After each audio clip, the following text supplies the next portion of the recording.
तुम्हाला काय प्रॉब्लेम आहे? प्रॉब्लेम म्हणजे साहेब तुम्ही फोटो का काढला मी तुम्हाला ते बोल. तुम्हाला फोटो काढला तर काय प्रॉब्लेम? मग तुम्ही फोटो का काढला ते सांगा ना साहेब. काय प्रॉब्लेम काय तुम्हाला ते सांग ना. मी तुम्हाला हे विचारतोय. तुला साहेब, प्रॉब्लेम काय ते सांग. तुला प्रॉब्लेम नाही. मी तुम्हाला काय बोलतो हा, साहेब काय का problem? तुम्ही फोटो का काढला पण? मग तुम्हाला काय प्रॉब्लेम ते तर सांग ना. मी काढला.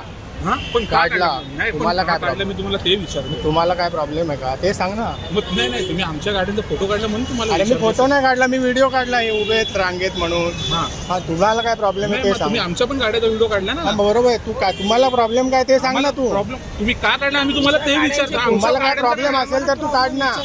तुझा प्रॉब्लेम असेल तर तू मला सांग ना असं मी म्हणतो. तुझा काय प्रॉब्लेम आहे का? म्हणजे तुम्ही पाड्याच्या लाईनीमध्ये आहेत आमच्याच का? गाड्यांचे हा? फोटो पाड्यामध्ये राहतात का? आमच्याच कोण? गाड्यांचे तुम्ही? फोटो काढतात आणि आम्हाला विचारताय काय प्रॉब्लेम अरे मग सांग ना तुला काय प्रॉब्लेम आहे. तुझ्या गाडीचा फोटो काढला तर. तुझा काय प्रॉब्लेम आहे ते सांग ना. तुमच्या गाड्यांचा फोटो आला म्हणून काही फरक नाही पडत. ते विचारतो मी त्यांना वाईट नाही विचारत आहे. मी काढलं तुमचं ते घोळका करून तुम्ही ना दरवेळी प्रत्येक वेळीचं झालेलं आहे. म्हणजे इथे लोक एवढी उभी आहेत ती मूर्ख आहेत का? हे मित्रा आम्ही दिवसभर उभे राहतो आणि पॅन्टीकर नसतात मी तेव्हा तुमची तुम्ही विचारायला चुकी येतो बोलत का? नाही. मी तुमची चुकी बोलत नाही. त्यांनी एक रॅन्डम व्हिडिओ काढलाय त्यांना टाकायचा असेल गव्हर्नमेंटला सांगायचं असेल प्रॉब्लेम आमचा नंबर अरे त्यांचं म्हणणं असं असेल की